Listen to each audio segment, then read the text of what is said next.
الحمد لله نحمده ونستعينه ونستغفره ونؤمن به ونتوكل عليه ونعوذ بالله من شرور أنفسنا ومن سيئات أعمالنا من يهده الله فلا مضل له ومن يضلله فلا هادي له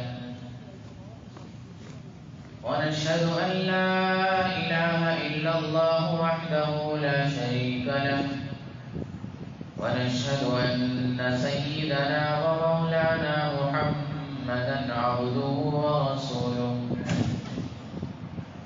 أما بعد أعوذ بالله من الشيطان الرجيم بسم الله الرحمن الرحيم تبارك الذي بيده الملك وهو على كل شيء قدير آمنت بالله صدق الله مولانا العظيم اللهم صل على سيدنا محمد وعلى آل محمد وبارك وسلم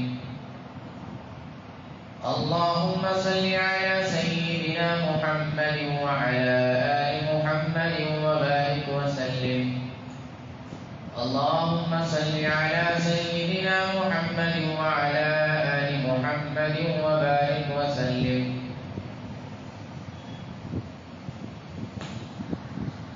شروع سے اللہ رب العزت کے نام سے جو بڑا ہی مہربان ہے اور بار بار رحم کرنے والا ہے. ہدیہ درود و سلام آقا انعامدار دونوں جہاں کے سردار تاجدار مدینہ احمد مجتبی محمد رسول اللہ صلی اللہ علیہ وسلم پر پہنچی. محترم دوستو اور عزیز ساتھیوں،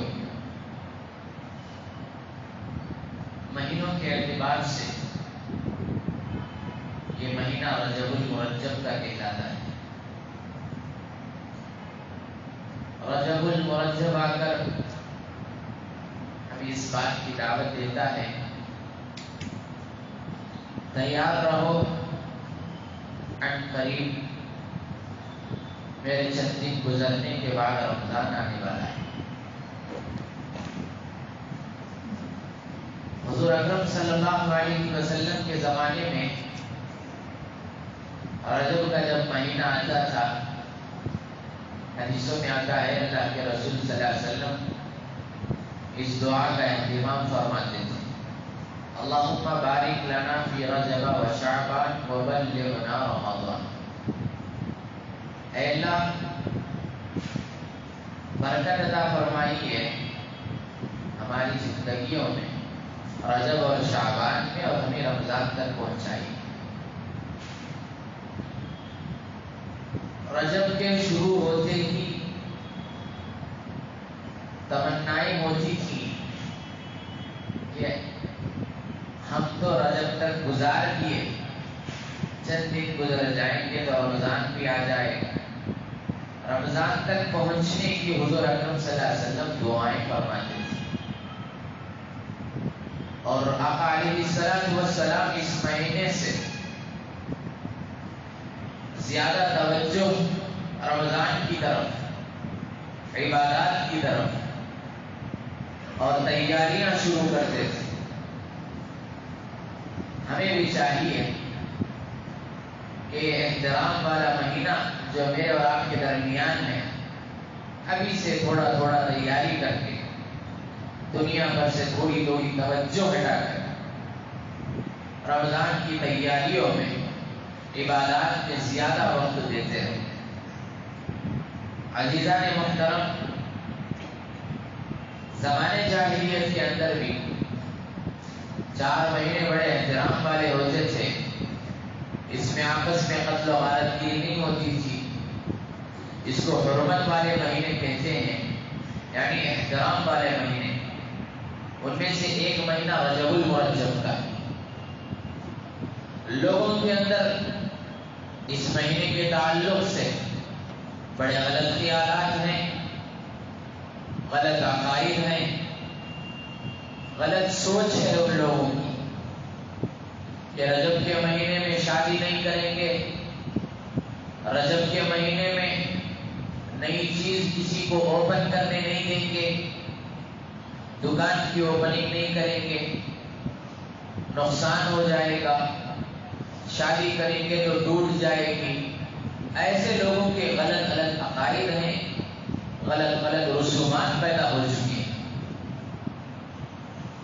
اس مہینے کے احترام کو جاننے کے لیے اتنی بات کافی ہے۔ قرآن پاک میں ہے ان عدت الشہور عند اللہ اتنا، اللہ رب العزت نے مہینوں کے اعتبار سے 12 مہینے رکھے ہیں، اور یہ مہینے جس دن آسمانوں کو زمین کو پیدا کیا اسی دن سے ہیں۔ ان میں سے ایک مہینہ رجب المرجب کا ہے، جس مہینے کے نام کو اللہ نے تجویز فرمایا، جس مہینے کو احترام والا اللہ نے کہا۔ اب بتاؤ وہ مہینہ کبھی منحوس ہو سکتا ہے؟ نحوستیں تو ہمارے اندر پائی جاتی ہیں، نحوستیں ہمارے اعمال کی وجہ سے آتی ہیں۔ اللہ رب العزت اب تک جتنی چیزیں بنائی ہیں، آسمان کو بنایا، زمین کو بنایا، پہاڑ کو بنایا، پانی کو بنایا، سمندر کو بنایا، دریاؤں کو بنایا، ندیوں کو بنایا، ان میں سے کوئی چیز ہمارے لیے نقصان والی نہیں ہے، سب چیزیں انسانوں کے فائدے کے لیے۔ محترم دوستو، بالکل اسی طرح اللہ رب العزت نے جو مہینہ ہمیں انتخاب فرمایا ہے وہ بھی فائدے والا مہینہ ہے۔ کئی لوگ ایسے آپ کو مل جائیں گے، مہینے کے شروع ہوتے ہی شادیاں رک جائیں گی، مہینے کے ختم ہوتے ہی شادیاں پھر شروع ہو جائیں گی۔ ان سے اگر پوچھیں بھائی آپ اس مہینے میں اپنی بیٹی کی، اپنے اولاد کی شادی کیوں نہیں کرتے، تو وہ کہتا ہے حضرت وسعت والا مہینہ، اس میں ہم لوگ شادی بیاہ نہیں کریں گے، فنکشن ہم لوگ نہیں کریں گے۔ جاؤ اگر اسی بندے کو جا کر چیک دو 50,000 کی کہ یہ مہینہ آپ کو اتنا نفع آیا، اتنا فائدہ آیا، وہ کبھی انکار کرے گا؟ جہاں مال نظر آتا ہے وہاں نحوست نظر نہیں آتی، انکار نہیں کرے گا، وہ پوچھے گا بس اتنا ہی، کچھ اور بھی ہے تو لا کر دے دو۔ اب اس کا وہ جملہ کہاں گیا، اب اس کے وہ عقائد کہاں گئے، اب اس کی وہ نیت کہاں گئی جو شادی کے بارے میں تھی، جو دکان کو اوپن کرنے کے بارے میں تھی۔ جب فائدہ نظر آ رہا ہے چیک کی شکل میں، نوٹوں کی شکل میں، جب اس کے بینک میں پیسے پڑ رہے ہیں، اس کو وہاں غلط خیالات نظر نہیں آتے، وہاں غلط عقائد نظر نہیں آتے، مال پر نظر ہوتی ہے، سارا ہڑپ کر لیتا ہے، وہاں اس کو نحوست نظر نہیں آتی۔ میرے محترم دوستو، بتانے کا مقصد یہ ہے اللہ کی طرف سے بنائے ہوئے مہینوں میں، اللہ کی طرف سے بنائے ہوئے دنوں میں، اللہ کی طرف سے بنائے ہوئے سالوں میں، ہفتوں میں کسی قسم کی کوئی نحوست نہ اب تک آئی ہے نہ اس کے بعد آئے گی۔ یہ ہمارا عقیدہ ہے۔ ہاں، نحوست اس دن آئے گی جس وقت کو میں اور آپ نماز چھوڑ کر اٹھیں گے، نحوست اس دن آئے گی ہمارے گھروں میں جس دن میں اور آپ اپنے گھر کو حلال مال لانے کے بجائے حرام مال کو لے کر آئیں گے، نحوست اس دن آئے گی ہمارے گھروں کے اندر جس دن میں اور آپ بغیر محنت کیے حرام طریقے سے کسی کے پاس سے مال ہڑپ کر کے لے کر آئیں، اس دن نحوستیں آئیں گی۔ نحوست اس دن آئے گی سارا دن گزار دیے، رات جب ہم جا رہے ہیں، رات جب ہم سو رہے ہیں، اللہ کی نافرمانی کرتے ہوئے سو رہے ہیں، یہ رات مجھے اور آپ کو نحوست تک لے جائے گی۔ وہ لمحہ جس لمحے میں ہم نے اللہ کو ناراض کر دیا، لمحے میں ہم نے اللہ کی نافرمانی کی، جس لمحے میں ہم نے گناہوں کے اندر گزار دیا، یہ لمحہ نحوست والا ہے۔ ہم اس لمحے کو نحوست والا نہیں سمجھتے۔ ہم دکان میں بیٹھ کر نوٹ کما رہے ہوتے ہیں، یہاں اذانوں پر اذانیں، یہاں نمازوں پر نمازیں ہوتی ہیں، وہاں آپ لوگ اور ہم لوگ بیٹھ کر کما رہے ہوتے ہیں، وہ نحوست نہیں سمجھتے۔ سمجھتے ہیں تو مہینوں کو سمجھتے ہیں۔ کہاں گئی ہماری عقلیں؟ کیوں عقلوں کے اندر نحوستوں کو داخل کر دیے ہم لوگ؟ غلط خیالات کو نکالنا مسلمان کی ذمہ داری ہے۔ حضور کی عادت شریفہ ہوتی تھی، میں نے اس سے پہلے بھی عرض کیا، نام کا مطلب خراب ہوتا تو نام بدلتے تھے۔ بالکل اسی طرح غلط خیالات مسلمانوں کے اندر ہیں تو اس کو نکالنے کی ذمہ داری میرے اور آپ کی ہے۔ غلط عقائد کو نکالنا میرے اور آپ کی ذمہ داری ہے۔ غلط عقائد کے ساتھ عمل کرتے رہے، فائدہ نہیں ہوگا۔ عقیدہ ٹھیک ہے، عمل تھوڑا کر لیا، فائدہ بہت زیادہ ہوگا۔ میرے محترم دوستو، آج دور کوالٹی کا دور ہے۔ ہر آدمی کیا چاہتا ہے؟ مجھے ہر چیز ملے لیکن اچھی ملے۔ آدمی کچھ پیسے زیادہ دینے کو آمادہ ہو جاتا ہے، بھائی 4 پیسے زیادہ لے لو لیکن چیز اچھی دو۔ بولتے کہ نہیں بولتے؟ سب سے پہلی چیز کوالٹی، معیار ٹھیک ہونا، بعد میں کوانٹٹی کو دیکھتے ہیں، مقدار کو دیکھتے ہیں۔ کوالٹی سب سے پہلی چیز۔ راشن کے دکان پر گئے، پوچھتے ہیں بھائی سب سے اچھا چاول کون سا ہے؟ پکائیں تو باریکانہ، موٹا آئے تو واپس لا کر دے دیں گے۔ کوالٹی چاہ رہے ہیں۔ گیہوں پوچھتے ہیں کہ اس میں اچھی کوالٹی کا کون سا ہے؟ سامنے والا کہتا ہے فلاں کمپنی کا، فلاں کمپنی کا، تو جا کر خرید کے آتے ہیں۔ کپڑوں کی دکان پہ جاتے ہیں، آپ کے سامنے سینکڑوں رقم کے کپڑے ڈالتے ہیں، 50 روپئے سے لے کر لاکھوں تک کے کپڑے ڈالتے ہیں۔ آپ 50 روپئے کا کپڑا الگ رکھ دیتے ہیں، آپ اسی کپڑے کو اٹھاتے ہیں جو اپنے لیے اپنے لباس کو بہتر سمجھتے ہیں، وہاں جا کر آپ کوالٹی کو چاہتے ہیں۔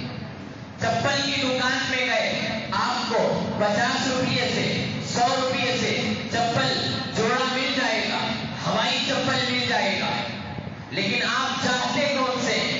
لگے ایسا کہ لیدر والا، پہنوں میں ایسا کہ معمولی والا، جب میں اس کو پانی میں دھوؤں تو کچھ بھی نہ ہو۔ ایسی تمام کوالٹیز ہم اس کے اندر دیکھتے ہیں، کمپنیوں کو دیکھتے ہیں، بعد میں مقدار کو دیکھتے ہیں۔ تو جو بڑے بڑے فیکٹریز والے ہوتے ہیں وہ اپنے کار کنندہ کو، کام کرنے والے لوگوں کے پاس جا کر عرض کرتے ہیں آپ کو جو چیز بنوانی ہے، کام کرنے والوں سے کہتے ہیں کوالٹی والی بنوانی ہے۔ گاہک جب مجھ سے آ کر شکایت کریں گے کوالٹی کے بارے میں اس شکایت کو قبول نہیں کروں گا، سخت سے سخت سزا آپ کو دے سکتا ہوں۔ آج ہر انسان کوالٹی کو چاہتا ہے، غلط بات نہیں ہے، چاہیے۔ یہ آپ کی سوچ ہے، یہ آپ کی فکریں ہیں، یہ آپ کی کوششیں ہیں۔ آپ سوچتے ہیں کہ جب ہم پے کر کے کوئی چیز لے رہے ہیں، خرچ کر کے کوئی چیز لے رہے ہیں، 4 پیسے زیادہ دے کر اچھی چیز خریدتے ہیں، یہ سب کی نیتیں ہوتی ہیں۔ پٹو جب لینے جاتے ہیں، ظاہر سی بات ہے کہ ایسے اٹھا کر ڈال کر نہیں آتے، ہزاروں قسم کے پٹو ہوتے ہیں، آپ چپ کر دیکھ کر صفائی کر کے اوپر نیچے دیکھتے ہیں کہ کوئی سوراخ تو نہیں ہے. سوراخ ہوگا تو اندر کیڑے ہوں گے. چھانٹ کر چھپٹ کر لینا ہوتا ہے. ہم 1 کلو دیکھتے ہیں 150 کلو. 1 کلو لینے کے لیے ہم کئی پٹوں کو اپنے ہاتھ میں لے کر کوالٹی والے خوبصورت والے لال پٹوں کو اپنے بھٹی میں ڈال کر لاتے ہیں. تو اللہ رب العزت بھی اعمال کے اندر کوالٹی چاہتے ہیں. نماز بھی پڑھیں اس کے دھیان کے ساتھ پڑھیں، یہ کوالٹی ہے. نماز بھی پڑھیں دکان کا خیال آ جائے. نماز بھی پڑھیں مکان کا خیال آ جائے. نماز بھی پڑھیں تجارت کا خیال آ جائے. یہ اللہ رب العزت نہیں چاہتے. جس طرح آپ سوراخ والے پٹو کو خریدتے نہیں، پھٹے کپڑے کو خریدتے نہیں، پرانے چپل کو خریدتے نہیں، کوالٹی چاہتے ہیں. اللہ رب العزت بھی آپ سے اعمال میں کوالٹی چاہتے ہیں. اگر آپ نماز بھی پڑھیں، دکان کا خیال ساتھ لے کر پڑھیں، کالج کا خیال ساتھ لے کر پڑھیں، مکان کا خیال ساتھ لے کر پڑھیں، تجارت کا خیال ساتھ لے کر پڑھیں، یاد رکھو جن کپڑوں کو آپ پھٹے اور پرانے لے کر کے بازار میں پھینک کر آ جاتے ہیں، اللہ ایسے کپڑوں میں آپ کی نماز کو ڈال کر آپ کے چہروں پر مارتے ہیں. اور ہمارے سروں سے ایک بارش ہماری نمازیں اوپر اٹھتی نہیں. کھڑے ہوتے ہیں اللہ کے دربار میں، سوچتے ہیں دنیا کے خیالات. کسی کو جاب کا لگا ہوتا ہے، کسی کو کام کی محنت لگی ہوتی ہے، کسی کو دکان کے خیالات لگے ہوتے ہیں، کسی کو بیمار بچے کے خیالات نظر آتے ہیں. اللہ یہ معیار نہیں چاہتے، اللہ کوالٹی کو چاہتے ہیں. نماز میں بھی کھڑو کہو الحمدللہ رب العالمین، اس خیال سے اللہ مجھے دیکھ رہا ہے، میں اللہ کو دیکھ رہا ہوں. ہمارے اساتذہ فرمایا کرتے تھے زندگی کے اندر کبھی 2 رکعت بیٹا ایسی بھی پڑھ لیا کرو، 2 رکعت نفل صحیح ایسی پڑھ لیا کرو. اس نماز میں نہ دنیا کا خیال آئے، نہ بیوی بچوں کا خیال آئے، نہ کاروبار کا خیال آئے، نہ تجارت کا خیال آئے، نہ جاب کا خیال آئے، نہ اللہ کے علاوہ کسی کا خیال آئے. اگر تم نے ایسی 2 رکعتیں ساری زندگی میں پڑھ لی، اللہ کے دربار میں کھڑے ہو کر تم کہہ سکتے ہو یہ 2 رکعتیں میرے پاس صرف موجود ہیں. اٹھاؤ اپنی زندگی کی نمازوں. میں بھی ٹٹولتا ہوں، آپ بھی ٹٹولیں. پچھلی زندگی کی طرف دیکھو، پچھلی نمازوں کی طرف دیکھو، پچھلے اعمال کی طرف دیکھو، پچھلے روزوں کی طرف دیکھو. ہم نے کیسے روزے گزارے، ہم نے کیسی نمازیں ادا کر لی. دیکھو نمازوں کو، ٹٹولو ہے ہمارے پاس. میں عرض کر رہا تھا جب ہم ہر چیز کے اندر کوالٹی چاہتے ہیں، یہ مثال کے طور پر میں نے پیش کیا، اللہ بھی ہم سے اعمال میں کوالٹی چاہتے ہیں. مثال تم روزہ بھی رکھو، گناہوں سے بچ کر رکھو، روزہ بھی رکھو، جھوٹ سے بچ کر رکھو. یہ اعمال کی روح، یہ روزے کی روح ہے. بغیر جھوٹ سے بچے ہوئے آپ روزہ رکھیں گے، بھوکا پیاسا رہنے کے علاوہ آپ کو کوئی چیز میسر نہیں.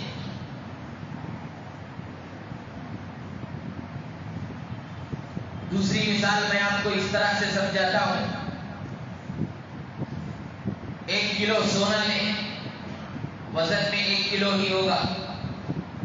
1 کلو سونا بولتے ہی سب خوش ہے.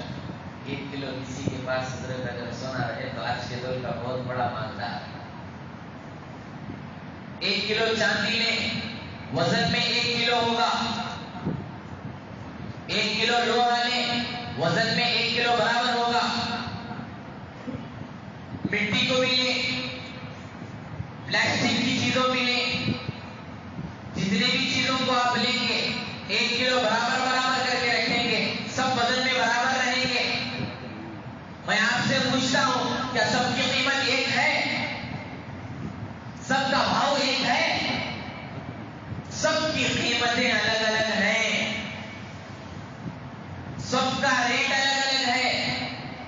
کا بھاؤ الگ ہے. آپ مٹی والی قیمت کو سونے پر نہیں لگا سکتے، سونے والی قیمت کو لوہے پر نہیں لگا سکتے. بالکل اسی طرح ہمارے اعمال بھی ایسے ہیں. اللہ رب العزت بعضوں کے اعمال پر سونے کا بھاؤ لگائیں گے، بعضوں کے اعمال کو مٹی کی قیمت ادا نہیں کریں گے.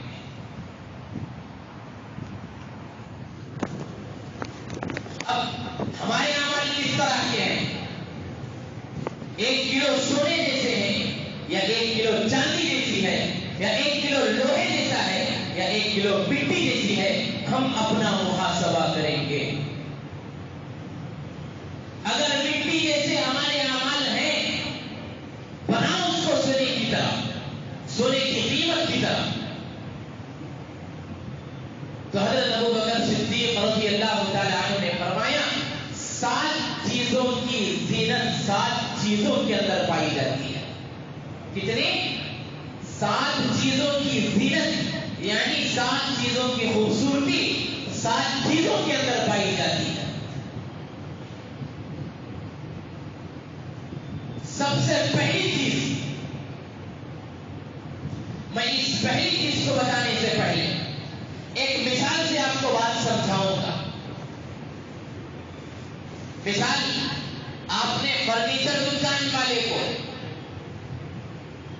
ایک آرڈر دیا کہ میرے گھر کے لیے ایک فرنیچر تیار کرو، بیٹھنے کے لیے خوبصورت چیز تیار کرو، چاہے وہ 4 پائی کی شکل میں ہو یا 5 صوفے کی شکل میں ہو، سیٹر صوفہ. فرنیچر دکان والے نے لکڑی سے بنوا دیا اور آپ کو کہا کہ آؤ آپ کی چیز تیار ہو گئی، لیکن اس نے پالش نہیں مارا. جیسے ہی بنوا دیا، لکڑیوں کو جوڑ دیا، لکڑیوں کو جیسے ہی اس نے ملا دیا تو آپ سے کہا کہ آپ کی چیز تیار ہو گئی، آپ لینے کے لیے آؤ. جب آپ دکان پر گئے، دیکھا ایسی بتھی لکڑی میرے بیٹھنے کے لیے تیار کی گئی، مجھے قبول نہیں ہے. اس نے کہا کہ صاحب رکیے، یہ صرف ڈیزائن ہے، اس پر پالش باقی ہے. پالش جب لگا دی گئی، اس کا ایک آئل آتا ہے، جب اس کو اچھے طریقے سے مارا جاتا ہے، پالش کی جاتی ہے، وہی لکڑی جو اس سے پہلے ہمیں خوبصورت نظر نہیں آ رہی تھی، پالش کے مارنے کے بعد ہر بندہ اس کو لینے کے لیے تیار ہو جاتا ہے. بالکل اسی طرح اللہ رب العزت ہم سے ہمارے اعمال کے بارے میں چاہتے ہیں کہ ہم اپنے اعمال پر پالش کے لکڑی کی طرح جس طرح وہ خوبصورتی پیدا کرتی ہے، تم اپنے اعمال میں خوبصورتی پیدا کرو. فرمایا حضرت ابو بکر صدیق رضی اللہ تعالی عنہ نے 7 چیزوں کی زینت 7 چیزوں میں پائی جاتی ہے. سب سے پہلی چیز نعمت کی زینت، شکر ادا کرنے میں ہے. نعمت بھی ہے، شکر بھی نہیں ہے تو یہ زینت بھی نہیں ہے. نعمت ہے، شکر ہے تو یہ اس کی زینت ہے. ایک اللہ والے فرماتے ہیں جس نے اللہ کی نعمتوں پر شکر ادا کرنا چھوڑ دیا، سمجھ لو وہ اس نعمت کو اللہ کو واپس دے رہا ہے. جس نے اللہ کی نعمت پر شکر ادا کرنا سیکھ گیا، سمجھو وہ اس نعمت کو قید کر کے اپنے پاس رکھ رہا ہے. نعمت لینے تک ہم شکر گزار ہوتے ہیں، نعمت کے ملنے کے بعد ناشکرے بن جاتے ہیں. عام طور پر یہ دیکھا جاتا ہے جب تک انسان کے پاس گاڑی ہوتی ہے، یہ نعمت ہے، رہنے تک شکر نہیں. تو سب کے پاس ہے، اسی طرح میرے بھی پاس. کون سی نئی چیز ہے؟ گاڑی چلی گئی، کام پر چل کر جانا، کام پر بنگلور کی بسوں میں بیٹھ کر جانا، ایک گھنٹہ سفر کر کے جانا. راستہ ہوتا ہے 15 منٹ کا، جانا ہوتا ہے صبر کر کے 1 گھنٹہ. اب وہاں اس کو گاڑی والے نظر آئیں گے، کاش میرے پاس بھی گاڑی ہوتی تو کتنا اچھا ہوتا. ایسا ہوتا کہ نہیں ہوتا؟ دکان تھی اس کے پاس، چل رہی تھی، اچھا نظر ڈالا دوسری طرف، ارے یہ اس علاقے میں چھوٹی دکان ہے، میں دوسرے علاقے میں بڑی دکان دیکھتا ہوں. یہ وہاں جانے سے پہلے کوئی آ گیا، یہ دوسروں کو بھی دے دیا. اب گاڑی ڈھکل کر کام کر رہا ہے. غلط نہیں، گاڑی ڈھکلنا غلط کام نہیں ہے. حلال کمانے کے لیے آپ گاڑی ڈھکل کر، ریڑھی ڈال کر بھی کمائیں گے، یہ حلال پیسہ آپ کو ضرور فائدہ دے گا. حرام کما رہے اے سی میں بیٹھ کر، حرام کما رہے فین کے نیچے بیٹھ کر، فائدہ ہے وہی اے سی آپ کو بیماریوں کے گڈھے تک پہنچا دے گی. وہی دھوپ جس دھوپ میں کھڑے ہو کر آپ حلال پیسہ کما رہے ہیں، اگرچہ کہ دن میں 200 یا 300 کما رہے ہیں، یہی دھوپ آپ کو صحت مندی کی طرف لے کر جائے گی. میرے محترم دوستوں، میں عرض کر رہا تھا نعمت کی زینت شکر ادا کرنے کے اندر پائی جاتی ہے. عام طور پر بندے کے پاس جب نعمت ہوتی ہے شکر کی صفت نہیں آتی، نعمت جاتی ہے، رہتے وقت شکر ادا کر لیتا تو کتنا اچھا ہوتا. یہ صفت ہے ہماری. اس کی ایک مثال میں آپ کو دیتا ہوں. ناشکرے بندوں کی، ایک نوجوان جاب کے لیے گیا، اس کا انٹرویو ہوا، انٹرویو میں وہ کامیاب ہو گیا، اس کو جاب مل گئی. واپس جب آتا ہے تو اس کو پوچھتے ہیں بھائی کیا ہوا تمہارے ساتھ؟ عرض کرتا ہے سامنے والے آفیسر نے مجھے اس طرح کے سوالات کیے، میں نے سوچ کر میں نے خیال کر کے، وہ میں کی رٹ لگا رہا ہوتا ہے، میں نے ایسا سوچ کر ایسا جواب دیا تو میں کامیاب ہو گیا، مجھے جاب مل گئی. وہی بندہ جب جاب کو جاتا ہے، ناکام جب آتا ہے، آپ اس سے پوچھو کیا حال ہے، عرض کرتا ہے بھائی اللہ کی مرضی مجھے جاب نہیں ملی. جب تمہیں ملا اس وقت اللہ کی مرضی نہیں تھی. وہاں میں کی رٹ لگا رہے تھے، وہاں خود کی رٹ لگا رہے تھے. جب نہیں ملی تقدیر کی طرف انگلی موڑتے ہو، اللہ کی طرف انگلی موڑتے ہو. یہ ہے ناشکری. ایک بندہ تھا جس کی عمر 27 یا 28 سال تھی.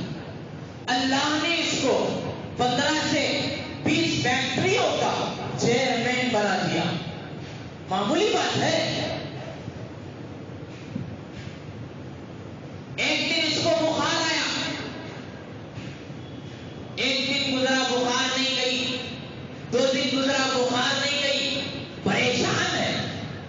تیسرا دن گزر رہا ہے، اپنے فیملی کے ڈاکٹر کو بلایا، کہا ڈاکٹر صاحب وہی نہیں، یہ مجھے ہی کیوں آیا تھا؟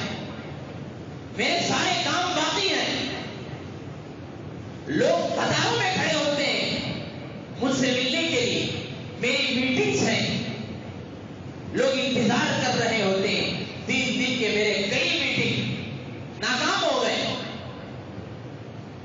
ڈاکٹر صاحب اپنے ساری چیزوں کو نکال کر ایک طرف رکھ دیے. ڈاکٹر اللہ والے تھے. بھائی میں آپ کو ایک چیز سمجھاتا ہوں. سامنے والے چیئرمین نے پوچھا بتاؤ کیا چیز ہے؟ انہوں نے پوچھا وہی ناٹ یو، آپ ہی کو کیوں نہیں آنا ہے؟ آپ نے پوچھا کہ مجھے ہی کیوں ہے؟ میں کہتا ہوں کہ آپ ہی کو کیوں نہیں آنا ہے؟ دیکھو کتنی نعمتیں اللہ نے تمہیں دی ہیں. اس عمر کے اندر تم کروڑوں کے مالک ہو. اس عمر میں تمہارا گھر دیکھو محل کے مالک ہے. تم اپنے گھر کے اندر کچھ چیزیں ایسی منگوائی ہیں جو اٹالی سے لائے ہو, کچھ چیزیں ایسی منگوائی ہیں جو دوسرے ملک سے سوئٹزرلینڈ سے لے کر آئے ہو. تم اپنے گھر کے اندر ایسی خوبصورت چیزیں لا کر سجا کر رکھے ہو. تمہاری عمر 27 یا 28 سال ہے. ایک ماسٹر ڈگری کرنے والا نوجوان آپ کے آفس کے پاس دھوپ میں کھڑا ہوا ہوتا ہے انتظار میں کہ اگر آپ ایک سائن کر دیں گے مجھے بھی اس کمپنی کے اندر, مجھے بھی اس فیکٹری کے اندر جاب مل جائے گی. شکر ادا کرو اللہ نے تمہیں جاب دینے والا بنایا. اگر آپ کسی کے پاس جا کر جاب لینے والے ہوتے تو اس وقت کیا کرتے؟ اور اللہ نے تمہیں خوبصورت بیوی بھی دی, اللہ نے تمہیں اولاد بھی دیے, بیٹے بھی دیے, بیٹیاں بھی دی, خوبصورت محل بھی, اور تم 15 سے 20 فیکٹریوں کے مالک بن گئے. اس سے بڑھ کر اور کیا چاہیے؟ اب بتاؤ, وائی ناٹ یو, آپ ہی کو کیوں نہیں آنا؟ سامنے والے کی آنکھوں میں آنسو آ گئے.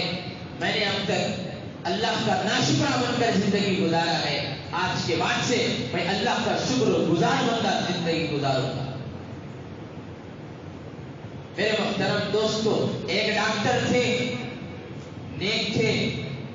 ایک اللہ والے کے یہاں مہمان بن کے گئے. رات کا کھانا ہوا, بستر لگا دیے. آ کر انہوں نے گھر والوں نے بتایا حضرت آپ کا بستر لگا دیا, اب آپ آرام کر سکتے ہیں. انہوں نے کہا کہ میں آرام کر لوں گا, آپ جاؤ. پیچھے ٹیک لیے, سونے لگے. حضرت نے سمجھا کہ کچھ ذکر کرنے والے آدمی ہوں گے, ذکر کر کے آرام کر لیں. صبح فجر جگانے کے لیے آئے تو دیکھا کہ وہ ڈاکٹر اسی حالت میں بیٹھے لیٹے ہوئے, اسی حالت میں بیٹھ کر سو رہے. پوچھا ڈاکٹر صاحب آپ لیٹے کیوں نہیں ہیں؟ انہوں نے عرض کیا مجھے اصل میں ایک شکایت ہے. شکایت یہ ہے اللہ رب العزت نے انسان کی غذا محفوظ رکھنے کے لیے پیٹ کے اندر ایک نالی بنائی ہے. انسان جب کھاتا ہے پیتا ہے تو وہ نالی کے اندر جا کر جتنا وہ نالی لینا ہے اس میں محفوظ ہو جاتا ہے. اسی لیے انسان فوراً کھانے کے بعد الٹ پلٹتا بھی ہے تو کھانا واپس فوراً نہیں آتا, بہت زیادہ شرارتیں کرتا ہے تو آتا. وہ نالی میری خراب ہو گئی. پچھلے 8 سالوں سے میں بیٹھ کر ہی سوتا ہوں. میں جب لیٹتا ہوں تو وہ سارا کھانا جو کھایا ہوا ہوتا ہے باہر آ جاتا ہے.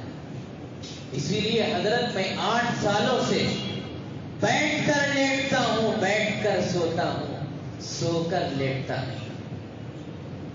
اس وقت حضرت نے غور کیا, ہم سمجھتے تھے اب تک نیند اللہ کی نعمت ہے, لیکن اب ہم سمجھتے ہیں لیٹ کر سونا بھی ایک اللہ کی نعمت ہے.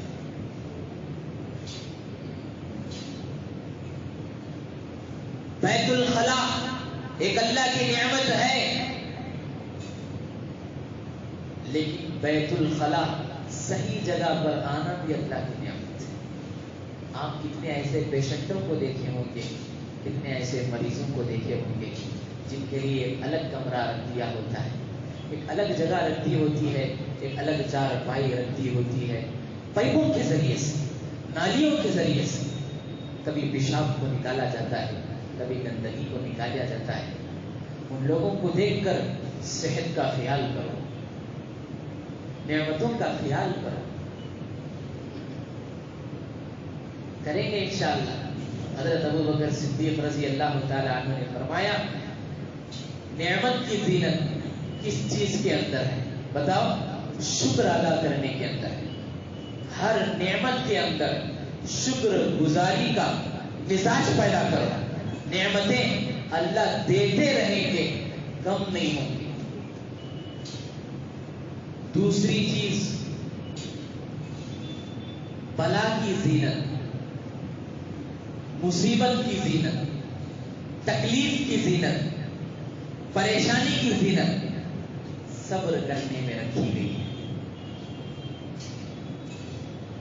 آج صبر سے ہم لوگ خالی ہیں۔ آج مشکل ہمیں نظر آتا ہے تو وہ صبر کرنا، مصیبت جیسے ہی آئی اللہ کے دربار میں دعائیں کرنے کے بجائے، اللہ سے لو لگانے کے بجائے، اعمال میں بڑھوتری کے بجائے، صدقہ زیادہ کرنے کے بجائے اللہ سے شکوہ شکایتوں میں لگ جاتے ہیں۔ کیا اللہ، کیا آپ کو میرا ہی گھر ملا تھا، بیٹا بیمار ہوا ٹھیک ہوا، بیوی بیمار ہو گئی ٹھیک ہو گئی، ماں بیمار ہو گئی ماں ٹھیک ہوئی، مجھے بھی آپ نے بیمار کر دیا۔ کیا آپ کو مصیبتیں ڈالنے کے لیے، بیماریاں ڈالنے کے لیے میرے گھر کے علاوہ کسی اور کا گھر نہیں ملا؟ اللہ رب العزت کو ایسے جملے بالکل پسند نہیں ہیں۔ اٹھاؤ قرآن پڑھو سورہ بقرہ، وَلَنَبْلُوَنَّكُمْ بِشَيْءٍ مِّنَ الْخَوْفِ وَالْجُوعِ وَنَقْصٍ مِّنَ الْأَمْوَالِ، ہم تم کو ضرور آزمائیں گے، ہم تم کو ضرور امتحان کے اندر ڈالیں گے، ہم تم کو ضرور آزمائشوں کے اندر ڈالیں گے، کچھ چیزوں کے ذریعے سے، کبھی خوف کے ذریعے سے، کبھی مال کو کم کرنے کے ذریعے سے، کبھی بھوک کے ذریعے سے، کبھی پھلوں کو کم کرنے کے ذریعے سے۔ وَبَشِّرِ الصَّابِرِينَ، اللہ فرماتے ہیں خوشخبری سنا دیجئے صبر کرنے والوں کے لیے۔ ہم چاہتے ہیں اللہ کا ساتھ بھی ہو، صبر بھی نہ کرے، ایسا ہو سکتا ہے؟ صبر کرو، ایک لمحے کے لیے آپ اللہ کو جدا نہیں پائیں گے۔ صبر چھوڑ دیے، ایک لمحے کے لیے آپ اللہ کی مدد کو نہیں پائیں گے۔ ارے ہمارے اوپر کیا حالات آ رہے ہیں، اٹھاؤ نبی کی زندگی کو، دیکھو ان کی زندگی کے اندر خوف کے حالات بھی آئے، بھوک کے حالات بھی آئے، مال کے حالات بھی آئے، جان کے حالات بھی آئے۔ جانی حالات کیسے؟ حضور اکرم صلی اللہ علیہ وسلم کی اولاد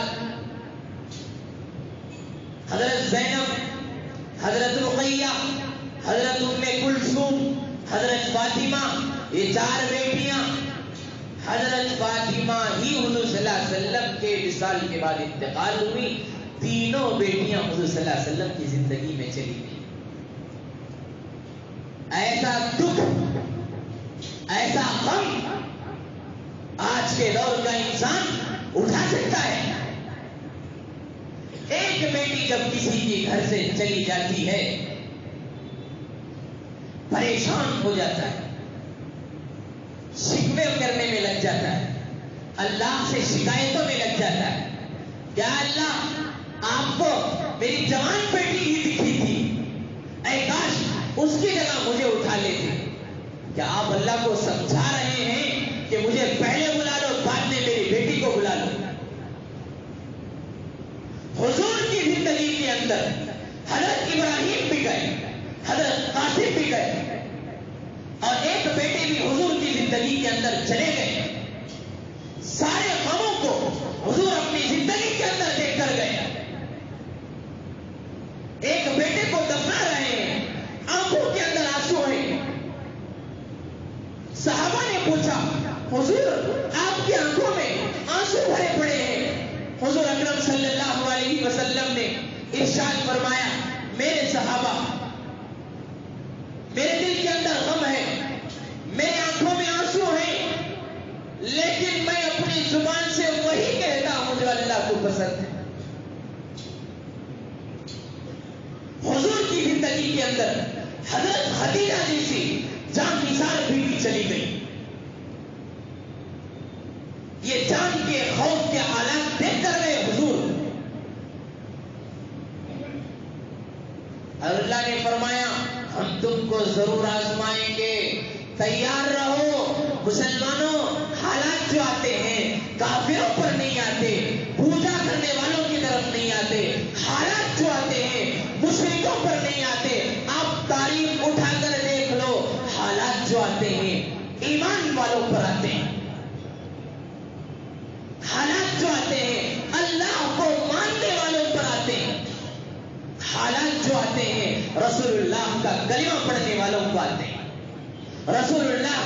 یقین کو آتے ہیں.